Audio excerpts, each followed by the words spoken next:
नमस्कार, आप देख रहे हैं रियल एक्सप्रेस। देश दुनिया की बड़ी खबरों में आपका स्वागत है। मैं अंजना आज के मुख्य समाचारों में बात करेंगे, लेकिन मुख्य समाचारों के बढ़ने से पहले एक नजर सुर्खियों पर। मिजोरम में अफ्रीकी स्वाइन फीवर का कहर, 1000 से ज्यादा सुअरों की मौत, इंसानों के लिए कितना है खतरनाक। शानदार रहा संसद का बजट सत्र, कुल 16 विधेयक पारित, वक्फ बिल पर बहस ने बनाया रिकॉर्ड। असम में फिर से भगवा लहर, राभा हंसोम परिषद चुनाव में एनडीए की बड़ी जीत, कांग्रेस का हुआ बुरा हाल। अच्छी पहल, 10 राज्यों में आदिवासी संस्कृति और परंपरा का होगा दस्तावेजीकरण, शुरू हुआ अभियान।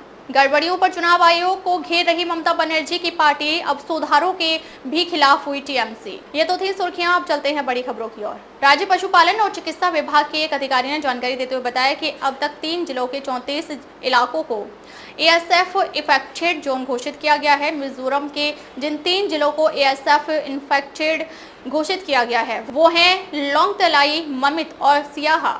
लोंगतलाई जिले की सीमा म्यांमार और बांग्लादेश की सीमा से लगी हुई है। संसद के बजट सत्र के दौरान वक्फ संशोधन विधेयक समेत कुल 16 विधेयकों को पारित किया गया। शुक्रवार को समाप्त हुआ बजट सत्र 31 जनवरी से शुरू हुआ था। संसदीय कार्य मंत्रालय के मुताबिक बजट सत्र में लोकसभा और उत्पादकता 118 और राज्यसभा में 119% रही है। केंद्रीय संसदीय कार्य एवं अल्पसंख्यक मंत्री किरेन रिजिजू ने शुक्रवार को बजट सत्र को समाप्त होने के बाद एक प्रेस कॉन्फ्रेंस की। उनके साथ विधि एवं न्याय राज्य मंत्री यानी स्वतंत्र प्रभार व संसदीय कार्य राज्य मंत्री अर्जुन राम मेघवाल और सूचना एवं प्रसारण व संसदीय कार्य राज्य मंत्री एल मुरुगन भी मौजूद रहे। बीजेपी के नेतृत्व वाले राष्ट्रीय जनतांत्रिक गठबंधन के असम के राभा हंसोम परिषद चुनाव में भारी जीत मिली, जिसमें उन्होंने 36 में से 33 सीटें जीती। असम राज्य चुनाव आयोग द्वारा घोषित नतीजों के अनुसार कांग्रेस को सिर्फ 1 सीट ही जीत मिली है। बीजेपी ने 6 सीटें जीती, जबकि उसकी सहयोगी पार्टी राभा हंसोम जोधो संग्राम समिति ने 27 सीटों पर जीत दर्ज की और 2 निर्दलीय उम्मीदवारों ने भी चुनाव जीतने में सफलता पाई। आदिवासी समुदाय का अपना लोक शासन, लोक कला और संस्कृति है, लेकिन विडंबना है कि इस विरासत और परंपरा को जैसे तैसे आदिवासी जन लोक कथाओं और लोक लीलाओं के सहारे बचाए हुए हैं, क्योंकि अब तक किसी भी सरकार ने इसके दस्तावेजीकरण के लिए सोचा ही नहीं। प्रधानमंत्री नरेंद्र मोदी भगवान बिरसा मुंडा की जयंती पर 15 नवंबर 2024 को जब रांची गए तो आह्वान किया कि आदिवासी संस्कृति का दस्तावेजीकरण आवश्यक है।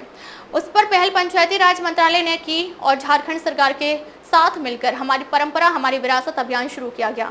इसकी निगरानी के लिए उच्च स्तरीय समिति गठित कर चुका पंचायती राज मंत्रालय अब अन्य 9 पैसा अनुसूचित राज्यों में भी आदिवासियों की संस्कृति और परंपराओं का दस्तावेजीकरण कराने जा रहा है।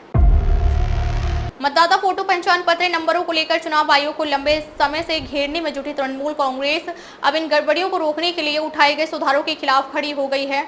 इनमें मतदाता पहचान पत्रों को आधार से जोड़ने का भी मुद्दा शामिल है, जिसे लेकर तृणमूल कांग्रेस ने शुक्रवार को न सिर्फ आपत्ति जताई बल्कि इस प्रक्रिया को तुरंत रोकने की मांग की। वहीं आयोग ने तृणमूल कांग्रेस के नेताओं को आश्वस्त किया कि एपिक की गड़बड़ियां जल्द ठीक हो जाएंगी। मतदाता पहचान पत्रों को आधार से जोड़ने में लोक प्रतिनिधित्व कानून और सुप्रीम कोर्ट के फैसले पर पालन होगा। आयोग का स्पष्ट मानना है कि आधार से जोड़ने पर मतदाता पत्र में दोहराव कभी संभव ही नहीं होगा और फर्जी मतदान भी नहीं बन सकेंगे। कैसे लगे समाचार कमेंट करके जरूर बताएं। वीडियो पसंद आए हो तो लाइक करें। देश और दुनिया की बड़ी खबर के साथ अपडेट रहने के लिए हमारे चैनल को सब्सक्राइब करें।